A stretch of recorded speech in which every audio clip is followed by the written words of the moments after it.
Hi, I'm Laura. And I'm Joe. And this is CrimeDivers.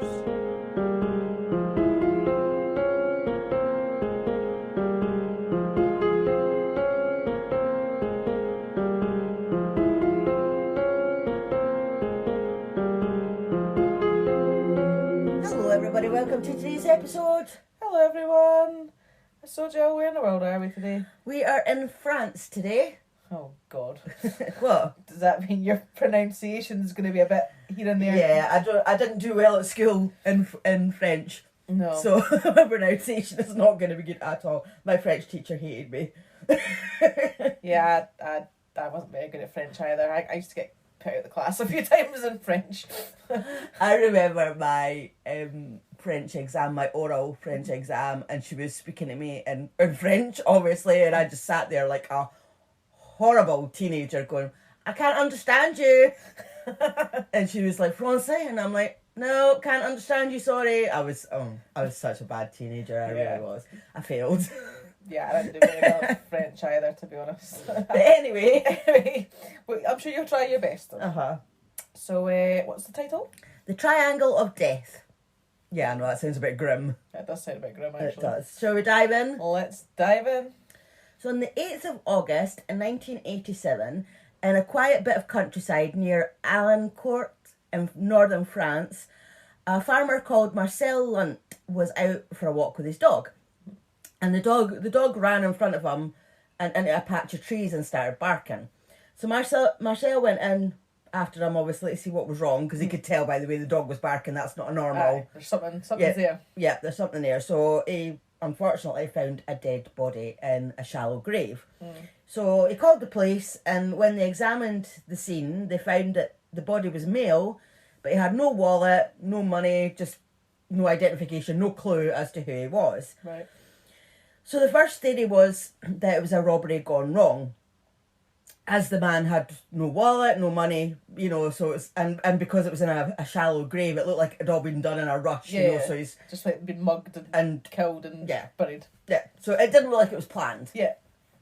So the shallow grave was only 5 metres from a local road and just off a major French highway, the A26, and it was in one of the very few wooded bits of land in that area. So suspicion immediately fell on a gang that was targeting hitchhikers in the north of France. So the police had information on who this gang of thieves were and like where they lived, and they got a search warrant and they raided their houses, but they quickly realised they had nothing to do with the murder. The gang members were thieves, but not murderers. Yeah, they weren't killers and their alibis were solid. Right. So the body was taken to the nearest morgue to be examined. So he was a young male in his late teens or early 20s, and it was estimated that he had been buried 4 or 5 days before. There were strangulation marks on his neck, but there were no signs of a struggle.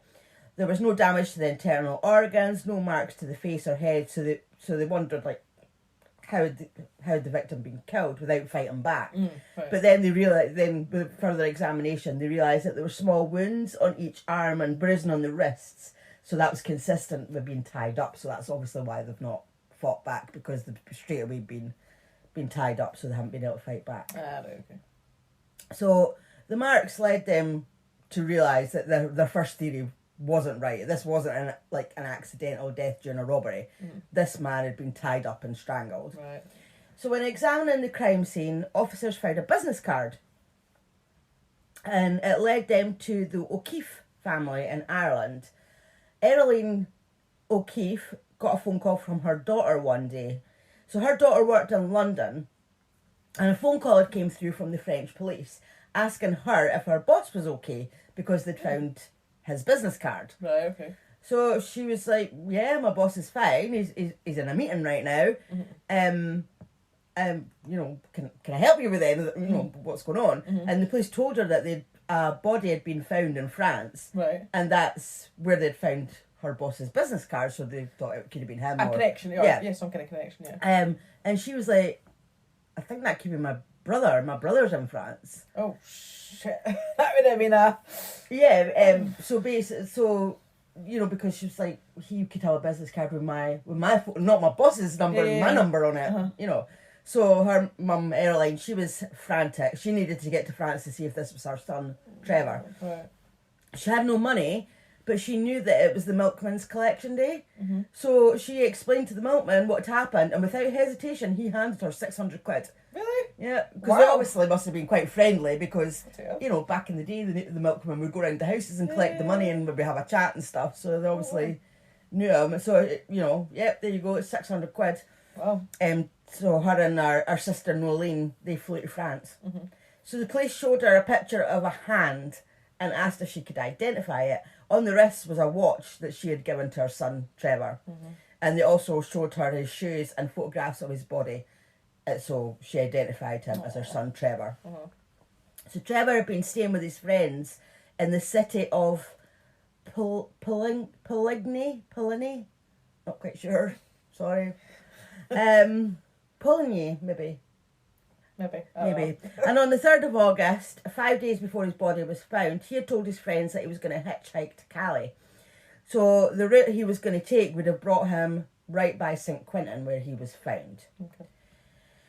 So, yeah, like, that's basically what happened. He was hitchhiking. And Yeah. So the lead investigator brought in some help. Captain Joe Elvio. He was the head of the Special Investigations Unit. In 1987-88, they were just sort of at the beginning of DNA. So the technology that they were beginning to use in the United States wasn't really being used yet in Europe. Mm-hmm. He was actually investigating another crime, which was actually pretty similar to Trevor's murder. Right. So 5 years earlier, 5 years later, like, it's obviously he's investigating this death that was 5 years earlier, but he hadn't found out.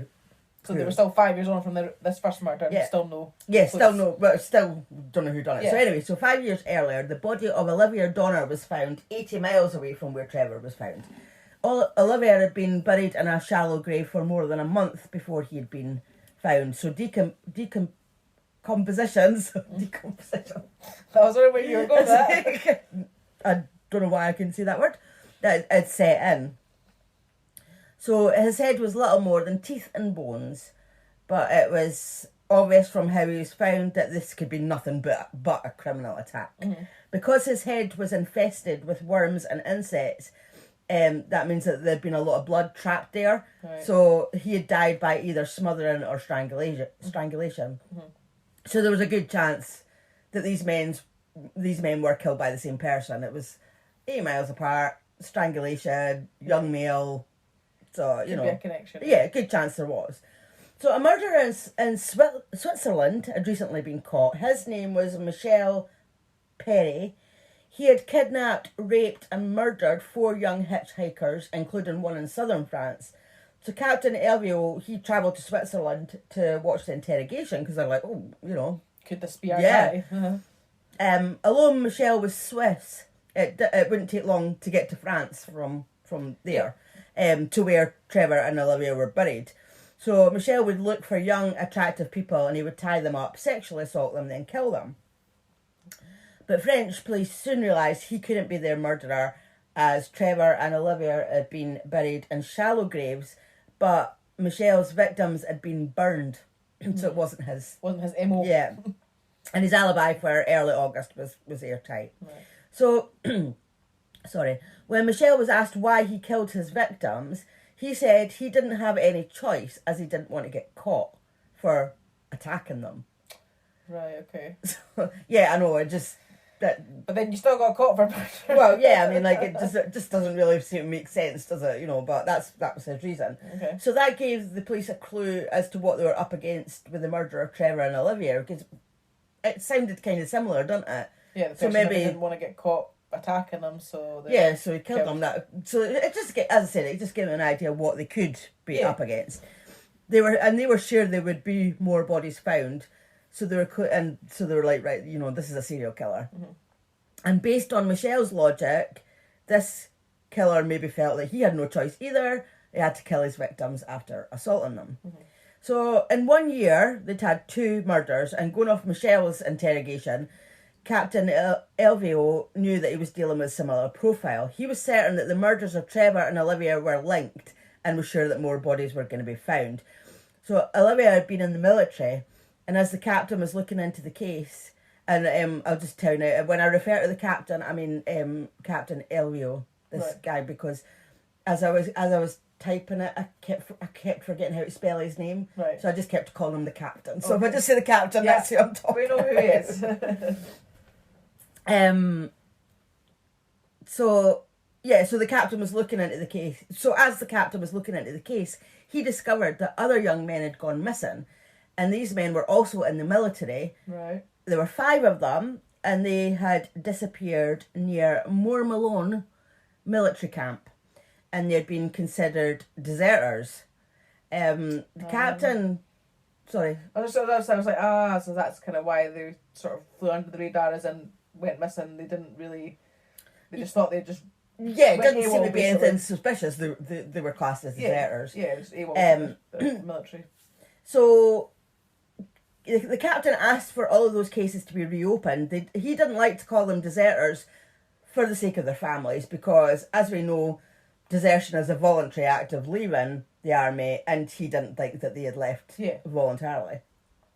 Well done for saying that well, because I don't want to get I can't even say it properly sometimes. Voluntarily. Sometimes I say voluntarily, and sometimes I say voluntarily. Yeah. See, I'm going to get all mixed up now. I know, because you said it first time. Shall we just move on? Yeah, let's forget that. So the men were called the Disappeared of Mourmelon. So these men were, forgive me if I get these names wrong, because, these people are victims, and I don't mean any disrespect. But they are French, and they're very hard to sometimes say. Yeah, but I'll try. So these men were Patrice Dubois, Serge Havet, Manuel Carvalho, Pascal Sejon, and Patrick Gash. I'm sorry. Well, I don't know if they're right. Seemed a good job. They were all military cadets, and all were hitchhiking. And since January 1980, they had all disappeared. 4 of them were stationed at the military base in Mourmelon, and the 5th, Serge, he was stationed at a nearby Mailly camp. So, unfortunately, though, none of these bodies have been found. Right, okay. The cadets were all part of France's compulsory military service at the time. Every 18-year-old French man had to serve 12 months in the military. So, a lot of upper class teenagers managed to find a way out, but lower class young men found themselves in bases like Mourmelon. But the army, they just weren't interested. They didn't want to hear about the disappearances. They called the men deserters. The army never spoke with the families, and they just dismissed them completely. The army treated the families badly. It treated the justice system badly. Because these men were poor from every corner of France, the families just didn't have the resources to make themselves heard. So basically they were just left in limbo, not knowing where their sons had gone, and obviously they were almost disgraced because they were saying that they had deserted Because they were saying they were deserters, and yet they actually had no clue because, they were nowhere to be found.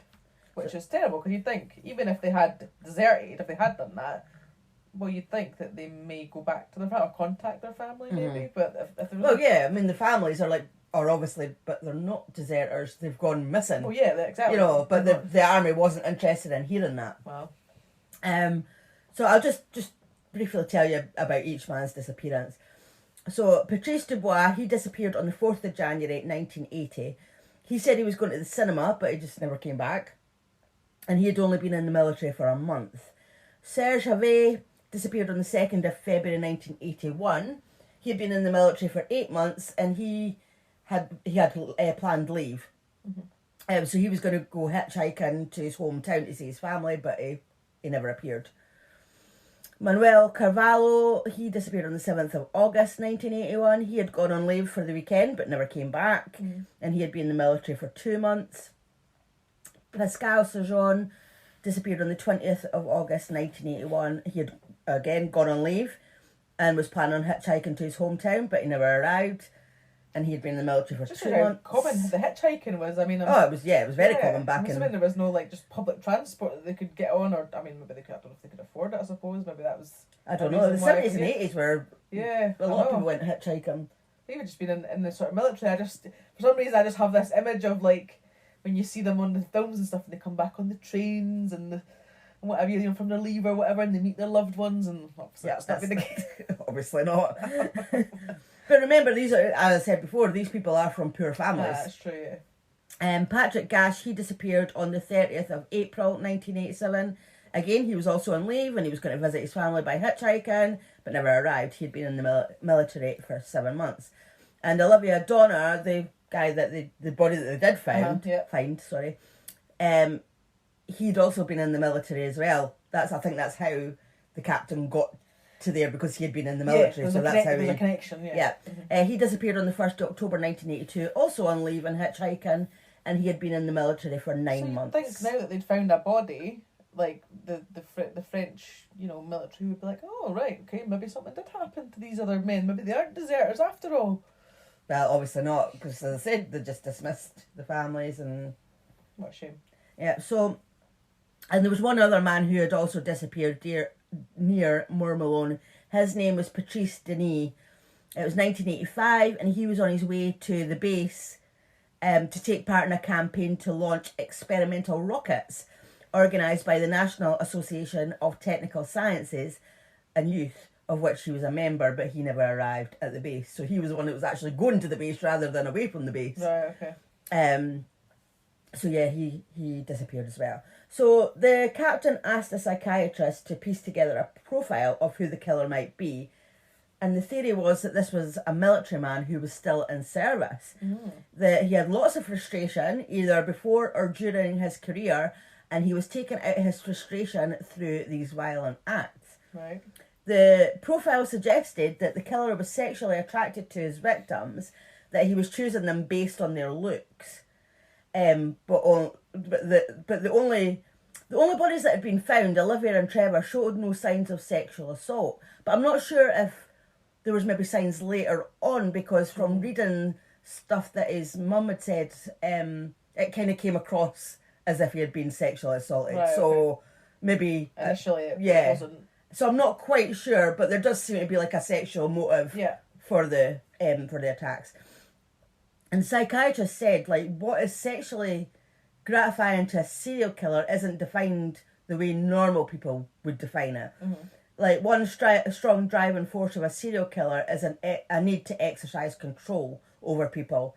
And the ultimate control that you have over somebody is the control over whether they live or die. So obviously us thinking about sex is completely different to what a serial killer is thinking. Totally, yeah. So, and that was kind of, when he was saying that, he was kind of explaining that there might not have been sexual assault,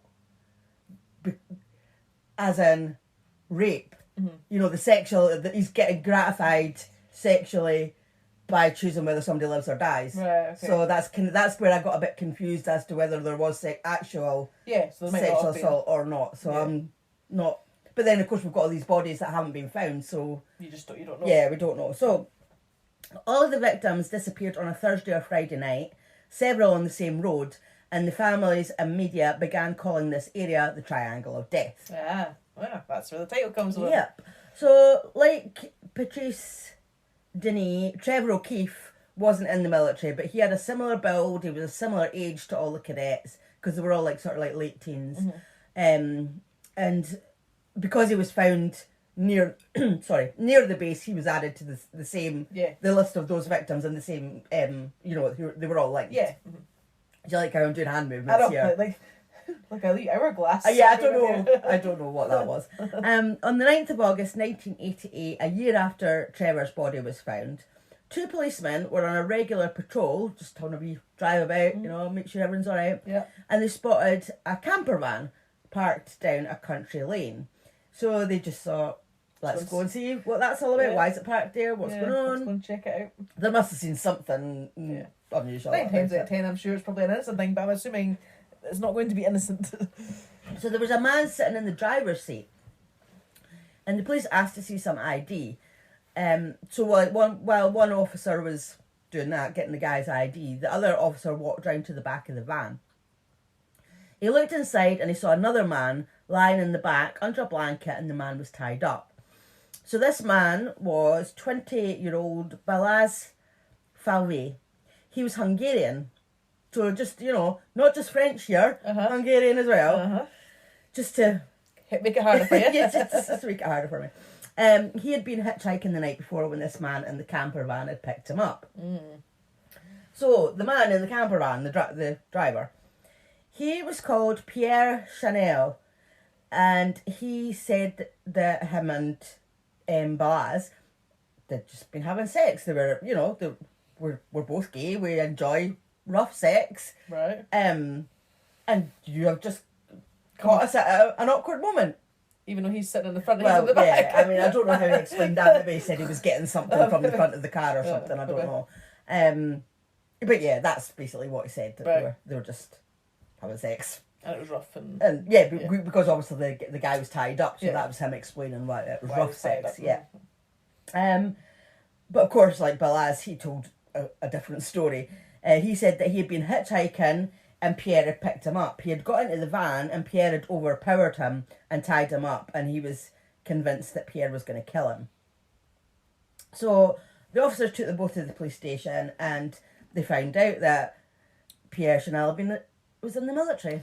He had been chief warrant officer and instructor at Mourmelon from 1977 to 1986. So they realised that this is when the cadets had disappeared. Yeah, he's in there, that timeline. Yeah, he was still in the military, but he was on a different base now. Okay. So Pierre, he had an impeccable service record. He had seen combat in Lebanon. He had received 4 medals for bravery and service. Like, fellow soldiers described him as a warrior, an incredibly fit man of steel, and his behaviour was described as exemplary by his superiors. I mean, this was a good guy, apparently. Yeah, apparently. Sometimes those are the worst, I think. Well, yeah. You never know what secrets they're hiding. Well, exactly. So, he was questioned about the missing men at the station, but he said, I've never heard of them, nothing to do with me. Then the officers found him to be like just really sure of himself, like just really confident. But yet at the same time, he was kind of quite defensive as well, and he kept getting angry, and it just didn't seem, his behaviour it didn't seem to add up. So the interview went on for hours, but he just kept denying it. He denied any involvement with any of the men. So the camper van was examined for 2 days. Forensic experts combed the vehicles? No, just one. There's just one. Yeah, just one. For any clues that might tie Pierre to any of the missing men. Pierre, and they actually, I don't know why, but he was forced to watch as they searched his camper van. I don't know if they wanted to see his reaction when they found things or something. Yeah, I can understand if it was at the time that they actually came across him and they were searching, but if that's like later down the line, why would you bring him there to search it? But they said maybe it was to get his reaction when they were... I don't know. Where was I? So a large foam mattress was removed from the back. It was filthy, it was covered in hair, and the sheet was soiled with semen. There were several vibrators found, and also an artificial vagina. 70 separate items were taken into evidence, including ropes, chain straps, and 32 pairs of men's underwear. Holy shit. But one pair of underwear was English, so it had a Marks and Spencer's label, and would be too small for him, for Pierre. So they were like, you're French, you're bigger than that, these aren't your pants. Nope. So the underwear led officers to believe that Trevor O'Keefe was killed by Pierre because he was from Ireland, so, Marks and Spencer's, that's British, so that's what they thought. That it could be his underwear. Yeah. But like Pierre, he just obviously still continued to declare his innocence. So police then searched his home, or I don't know what they call it when it's on base. Is it like I don't know if it's a room or if it's an apartment or I don't know what. Like in the barracks. Yeah, in the back. Yeah. I'll just say it's home because I don't know actually what it is because I've never been to an army barracks before. No, but I don't know what or place of wasted. Yeah, the place where you lived. Yeah, it's home. That'll do. We slept at night. Anyway, so they searched it and they found sophisticated video equipment and some pornographic videos. one of the home movies showed soldiers on manoeuvres, and Pierre said it was shot in the first week of August in a place called Verdun. So that proved that he couldn't have killed Trevor, because that's when Trevor was killed and he was in a different place. Right. But the police noted that the soldiers in the video were from a battalion that didn't go to Verdun until the 10th of August. So that was after Trevor would have been killed. So when confronted with the lie, Pierre changed his story and said that he was at his base in Fontainebleau, when Trevor was killed. So it's like, well, you changed your story, so... Yeah, why would you change your story if you were Exactly. if you were telling Liar. Mm-hmm. So then the investigation continued. Sorry, I need to clear my throat. That was a cough, but I was clearing my throat at the same time. The investigation continued, and officers were preparing an interrogation of Pierre. They prepared 611 questions. Wow. And then they divided them into subjects, and then they mixed them all up because they wanted to see if he'd be able to keep his story straight. Oh, I mean, that's quite clever, I suppose, but yeah. So he was confronted about the triangle of death. Mm-hmm. He was asked about each date the men disappeared, and then he just kept saying that it was impossible to say where he was on those dates because it was, years before. I can't remember where I was then. Which, I suppose in some ways you could say that, because I mean, I couldn't tell you what I had done on certain dates years ago unless it was a significant, well, I suppose. If you were a killer, then you probably would, but obviously if you're denying it. Yeah, then... yeah. But any normal sort of Joe Blogs day, Yeah, I mean, like, if you said to me, what did you do last Friday, actually, I was going to say, I'd maybe have to think about it, but I can't remember what I did last Friday. But if you'd done something significant last Friday, then you would have... Yeah, if I'd went to the zoo. Yeah. I would be able to remember I went to the zoo. Yeah. But then obviously if you're denying it, you wouldn't admit that. You'd be like, I don't know. No, exactly. That's the thing. But the officer actually showed him documents that he had signed that proved that he was on base on those dates. Right. So that base must be quite close to... it must be sort of near the triangle of death. Oh, right, okay, the triangle of death, because there was a few bases sort of. So basically they were saying, we know you were in the vicinity. Yeah. Because obviously you signed these documents, yeah. Mm-hmm.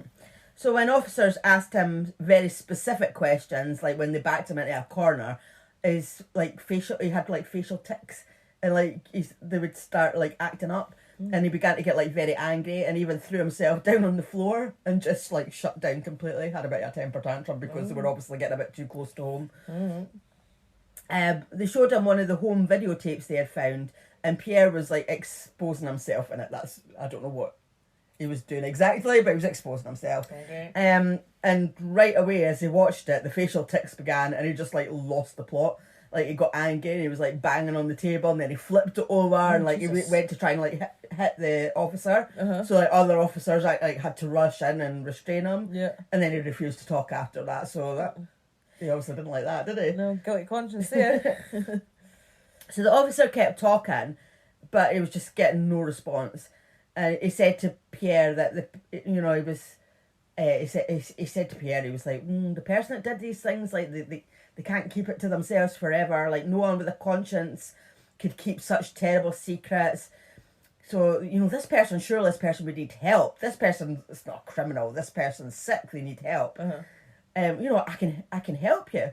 You're doing it that way. Like, you're not a criminal. Just reverse psychology. Yeah. So, and you could see that, like, Pierre was like, kind of starting to think about this. Maybe this maybe should be a route that he goes down. Mm-hmm. But obviously they only have so much time when they're interviewing, don't they? So as Pierre was taken back to the holding cell later when the time was up, he seemed a bit kind of confused and didn't seem to know where he was. And he looked at the officer and the officer said, at that moment there was something. There was like an understanding, but according to French law, he couldn't question him further.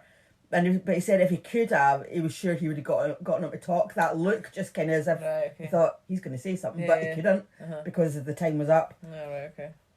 On the 23rd of October 1990, Pierre stood trial for the kidnapping of the Hungarian hitchhiker Balázs Falvé. So, armed with a videotape that Pierre took of himself and Balázs and I said that wrong. armed with a videotape that Pierre took of himself and Balaz, so he'd obviously videoed them, and the testimony. Yep, testimony. Words are hard. Yeah, they are. Right, Laura said it. Testimony. Yep, of Balaz. Pierre was sentenced to 10 years in prison. So, although the captain had failed to get a confession from the missing men, he was confident he could build up a case while Pierre was behind bars.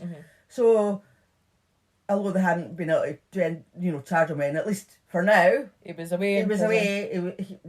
Men, cadets were safe for now from him anyway. And they had the time to find the proof they needed. And as I said, they didn't have to worry about him striking again because he was in prison.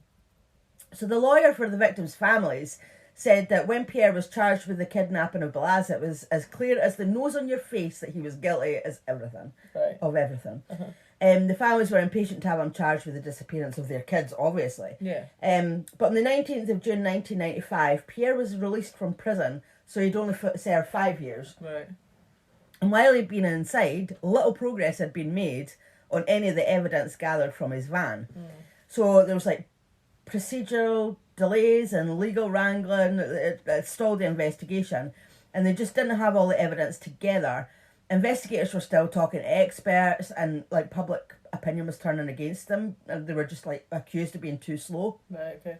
And the families were appalled. It was just a complete injustice. They felt let down by the system again. Yeah, I can see that. The judge had actually sat at a table near Erling O'Keefe, Trevor's mum, and he had promised her that he wouldn't release Pierre before his 10 years was up. But yet, he was out in 5 years. So you can imagine how the families would feel. Totally, yeah. I mean, they probably thought, at least he's out away for 10 years. Yeah, at least he's getting punished for something, and then while he's getting punished for that, he can build up a case. Not only are they not really much further forward, but actually he's getting released after 5 years, even though you've told me that he wasn't. So, although Pierre was out of prison, they were still watching him, but of course he was still denied any involvement with the missing men.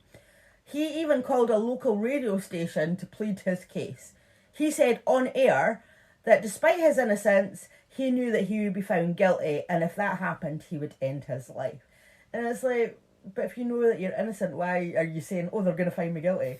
Well, yeah. No. If you're innocent, you would be saying, I'm innocent and they're going to find me innocent. Exactly, I've got nothing to hide, basically. So, I mean, and he was basically making out that the families were the aggressors and he was a victim. He wanted it to seem as if the entire system had turned against him. So with pressure from the families growing, a new judge was appointed for the case. So the new judge, his main focus was the forensic evidence gathered from Pierre's camper van. For years it had been stored in a dusty attic, so the new judge demanded that it all got sent to him. He said he would not leave the case until it moved, until something happened. Right, He was like, we need to get this moving along.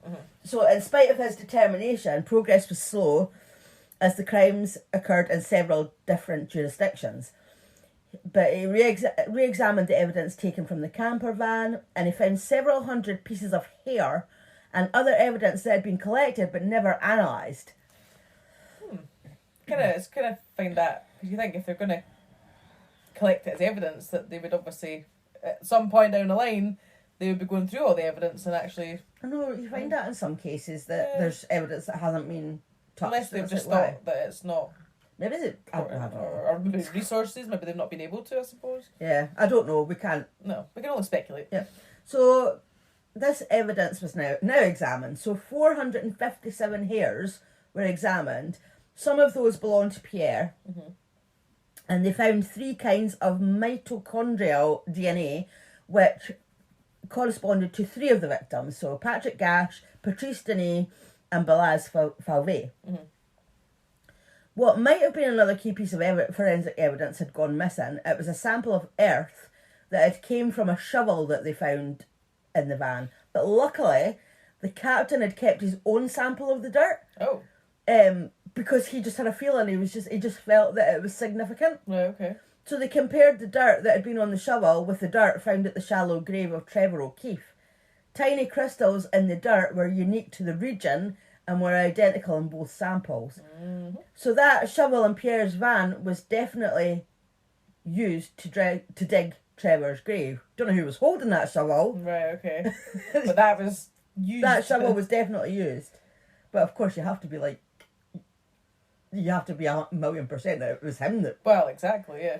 But the captain wanted more proof to build his case, so he consulted an American expert at the FBI headquarters and talked to a guy called Jim Wright. From the information he told him, Jim confirmed that they were up against a serial killer, which they knew. Yeah, I mean, I think you can kind of tell that's the case. And he told them that this type of person will only stop if they're arrested or if they kill themselves. So it took years, but the case did eventually make it to court on the 14th of October 2003. Oh, wow. So 16 years after the body of Trevor was found. Bloody hell. So that would be 21 years after Olivia was found. Olivia. I think I said Olivia. Yeah, Olivia. That's a woman's name. Olivia, sorry. But Pierre wasn't there to hear the charges against him. He was too weak to attend the trial, as he had attempted suicide and was in hospital, and he'd also refused to eat for the past 3 months. So the night his trial began, Pierre had hidden a blade from a disposable razor in the tape of his IV tube, and he used it to slice his right thigh and severed his femoral artery, and he lay in his hospital bed and bled to death. So the families were devastated. They felt that they'd been robbed of justice. Like Pierre Chanel, he should have been in prison being punished for 100%. For his crimes. And the American guy was right. Yeah. They either get arrested or kill himself. He was arrested and... Yeah. So the publicity of the trial forced military officials to take one last look at their records, and in 2004 the names of 2 other recruits who have disappeared turned up. Both Michelle Giannini and Aldo Tacchini vanished in the late 1970s. Both of them were based in the Val d'Han base, and that's another base where Pierre was an instructor. So the police believed that he killed them as well, and they also believed that Pierre killed more hitchhikers, but whether we find that out or not is another... Yeah. I mean, if more bodies turn up, then I suppose if they've got DNA and stuff, they can test it. But if the bodies don't turn up, there's... Could be many more out there that haven't been found. Yeah, so that's your triangle of death. I was going to say it's a bit deflating, because I'm like, I was expecting the justice bit to come there, and then exactly. It's just totally... You kind of feel a bit deflated because he just... He didn't get punished, he killed himself. Exactly. Yes, he spent a few years in jail, but not for, obviously, all those other poor men that, it sounds like he has killed. I mean, yeah. Obviously, he was never proven to have killed them, as in went through the system and went to court and stuff, but it does sound very much like he was responsible for those deaths. Yeah, I mean, he said, "Oh, I'm innocent, but they're going to find me guilty," and and he did say he would kill himself. Well, that's it. And I mean, why would he have? Why didn't he keep fighting? If he was innocent, well, I've always said that as much as sometimes the justice system it can be, you feel against you, and you maybe. I mean, I know there's been people wrongfully convicted and stuff, but you think that if you're truly innocent, you would do everything in your power to fight to prove your innocence, and you wouldn't like. Well, the thing is, yeah, I mean, exactly. I mean, like he killed himself before he was even found guilty. Yeah, that was just at the trial. Well, yeah, because he hadn't even been arrested and put to court. Like, I know he'd been arrested previously, but like actually arrested and charged. Well, that was the first day of his trial. Oh, he did that. Right. So he'd been arrested and charged, but he wasn't at the. That was the first day of the trial, so he wasn't there to hear the charges against him. So he didn't even. So what? I mean, we know what we think. In our opinion, we think he's guilty. But what if he'd been found not guilty? Yeah. So why did he kill himself? Guilty conscience. Well, that's what I think. So because he knew he was going to get found guilty because he knew he'd done it, and he obviously didn't want to go to prison or whatever. But again, by the sense of it. So I mean, if anybody has a different opinion on that, or why he would kill himself, I'd be interested to hear. But to me and to Laura, that sounds like it's a case of a guilty conscience, and he wasn't prepared to serve a sentence. And it does, from all the evidence and the thing, it does sound like he is the man responsible. Definitely. If anybody has any thoughts, we would love to hear them. Absolutely, always. So thank you for listening. If you would like to follow us on social media or get in contact, our details are in the show notes. If you'd like to join us on Patreon for some bonus content, prices start from as little as £1 a month, and you can just head on over to patreon.com/CrimeDivers, but the link to that will be in the show notes as well. And if you haven't already, please don't forget to subscribe, rate, and review. Thanks for listening. Thanks for listening. Bye.